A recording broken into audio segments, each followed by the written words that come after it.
Assalamualaikum warahmatullahi wabarakatuh. Alhamdulillah, alhamdulillahirabbil alamin wassalatu wassalamu ala asrofil anbiya'i wal mursalin wa ala alihi wa ashabihi ajmain. Yang pertama-tama, marilah kita panjatkan puja dan puji syukur kita atas kehadiran Allah Subhanahu wa taala yang mana sampai saat ini kita masih diberikan rahmat, hidayah dan karunia-Nya sehingga kita masih dapat menjalankan aktivitas kita seperti biasanya. Tak lupa pula salawat berangkaikan salam kita hadiahkan kepada junjungan kita Nabi besar Muhammad sallallahu alaihi wasallam.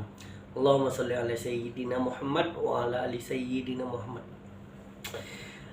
Yang saya hormati Bapak Rahmat Hidayat selaku dosen pengampu. Baiklah teman-teman sekalian, langsung saja, adanya tujuan saya membuat video ini ialah untuk memaparkan apa itu jual beli. Jual beli secara bahasa artinya memindahkan hak milik terhadap benda dengan akad dan saling mengganti. Adapun secara istilah, maknanya jual beli yaitu adalah ada beberapa definisi, dan yang paling bagus adalah definisi yang disebutkan oleh Syekh Al-Qiyubi dan Hasyiahnya, bahwa akad saling mengganti dengan harta yang berakibat kepada kepemilikan terhadap satu benda atau manfaat untuk tempo waktu selamanya, dan bukan waktu untuk bertakarub kepada Allah. Dengan kata saling mengganti, walaupun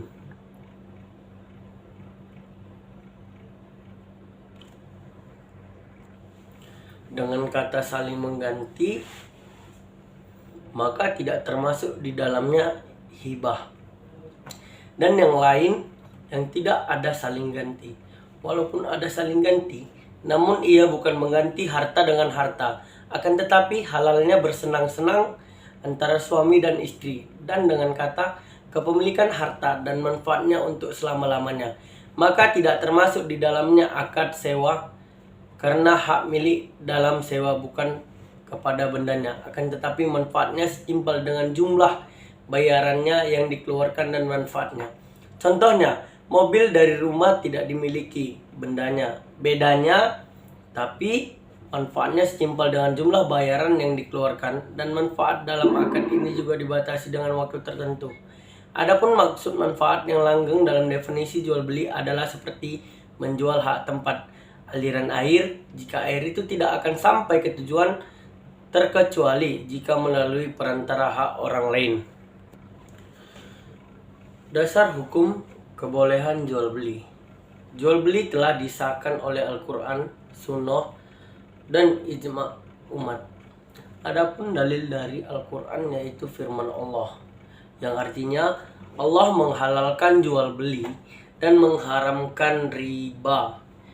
Ada di Quran surah Al-Baqarah surah kedua ayat 275. Riba adalah haram dan jual beli adalah halal. Jadi tidak semua akad jual beli adalah haram, sebagaimana yang disangka oleh sebagian orang berdasarkan ayat ini.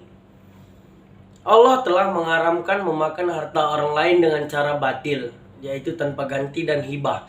Yang demikian itu adalah batil berdasarkan ijma' umat, dan termasuk di dalamnya juga semua jenis akad yang rusak, yang tidak boleh secara syara', baik karena ada unsur riba atau jahalah, itu yang tidak diketahui, atau karena kadar ganti yang rusak seperti minuman keras, babi, dan yang lainnya. Dan jika yang diadakan itu adalah harta perdagangan, maka boleh hukumnya, sebab pengecualian dalam ayat di atas adalah terputus karena harta perdagangan bukan termasuk harta yang tidak boleh dijual belikan.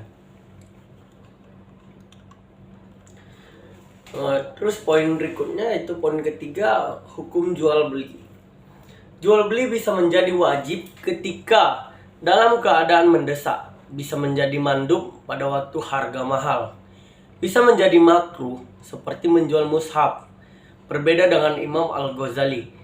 Bisa juga menjadi haram jika menjual anggur kepada orang yang bisa membuat arak, atau kurma basah kepada orang yang biasa membuat minuman arak, walaupun si pembeli adalah orang kafir dan selain yang di atas hukumnya boleh. Membedakan safqah, memegang tangan. Dinamakan safqah sebab orang-orang Arab saling memegang tangan atau bersalaman ketika melakukan akad jual beli.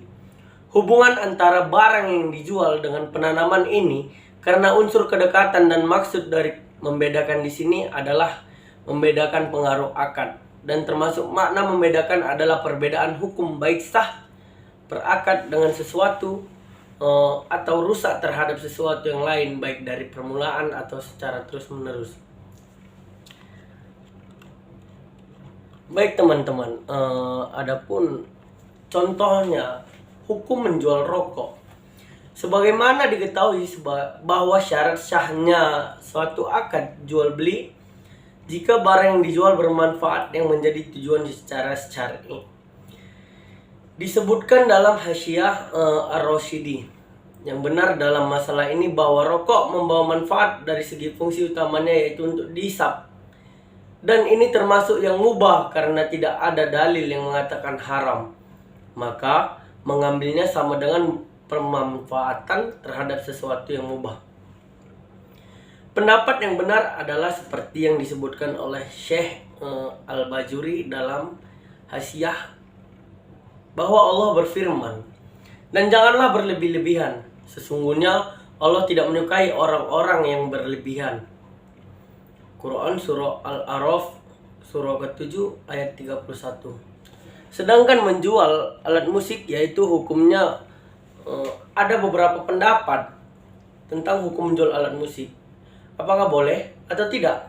Nah, di sini ada pendapat, ada dua pendapat yang terdiri dari yang pertama itu hukumnya boleh menjualnya, dan ini pendapat yang sesat gitu. Dua, walaupun dikatakan boleh, tetapi manfaatnya adalah haram. Hanya penulis perlu dilihat sesuatu yang lain menjadi sandaran halal atau tidaknya barang ini, yaitu bentuk alat itu sendiri. Jika tidak bisa dikatakan sebagai harta setelah dihancurkan, maka tidak boleh menjualnya karena tidak ada manfaatnya secara syar'i. Adapun jika setelah dihancurkannya masih bernilai harta, untuk menjualnya seperti patung dan gambar-gambar yang terbuat dari emas dan perak, yang lainnya terdiri dari 3 pendapat. Pendapat pertama menyatakan bahwa akad ini batal. Ini adalah pendapat yang paling kuat dan merupakan pendapat kebanyakan ulama. Yang kedua, akad tetap sah. Dan yang ketiga, pendapat Al-Qadi Hausun dalam kitab Takliknya dan Al-Mutawali Imam Al-Harmain dan Al-Ghazali. Baiklah teman-teman, poin keempat yaitu rukun jual beli. Arkan adalah bentuk jamak dari rukun. Rukun sesuatu berarti sisinya yang paling kuat. Sedangkan arkan berarti hal-hal yang harus ada untuk terwujudnya satu akad dari sisi luar. Rukun jual beli ada 3. Kedua belah pihak yang berakad, akidan, yang diadakan ma'qud alaihi, dan sighad. Oleh sebab itu, ada yang mengatakan penanaman pihak yang berakad sebagai rukun, bahkan bukan secara hakiki tetapi secara istilah saja. Karena ia bukan bagian dari barang yang dijual belikan yang didapati di luar. Sebab akad akan terjadi di luar jika terpenuhi 2 hal. Yang pertama, sighad, yaitu ijab dan qabul. Sighad adalah ijab dan qabul, dan ijab seperti yang diketahui sebelumnya diambil dari kata ajuba yang berartikan meletakkan dari pihak penjual, yaitu pemberian hak milik, dan qabul yaitu orang yang menerima hak milik. Jika penjual berkata, "Bituka, saya jual kepadamu buku ini dengan ini dan ini," maka ini adalah ijab.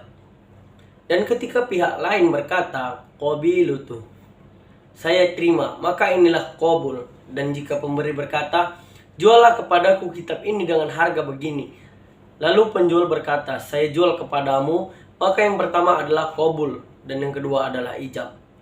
Jadi dalam akad jual beli, penjual selalu menjadi yang berijab dan pembeli menjadi penerima, baik diawalkan atau diakhirkan lafalnya. Macam-macam jual beli. Jual beli ditinjau dari segi hukumnya dibagi menjadi dua macam, yaitu jual beli yang sah menurut hukum dan batal menurut hukum. Yang kedua yaitu dari segi objek jual beli dan segi pelaku jual beli. Adapun sebab-sebab diharamkannya suatu jual beli, yaitu barang yang menjadi objek perniagaan adalah barang yang diharamkan. Yang pertama adanya unsur riba, yang kedua adanya ketidakjelasan atau horor, yang ketiga adanya persyaratan yang memancing timbulnya dua hal di atas, riba dan hodor. Inilah hal-hal yang paling utama yang menjadikan perniagaan terlarang. Bidayatul Mujtahid 2/102. Baiklah teman-teman, cukup sekian yang dapat saya paparkan. Lebih dan kurang saya mohon maaf. Kepada Allah saya mohon ampun. Unzur mangkola wala tanzur mangkola. Lihat apa yang disampaikan, jangan lihat siapa yang menyampaikan. Wassalamualaikum warahmatullahi wabarakatuh.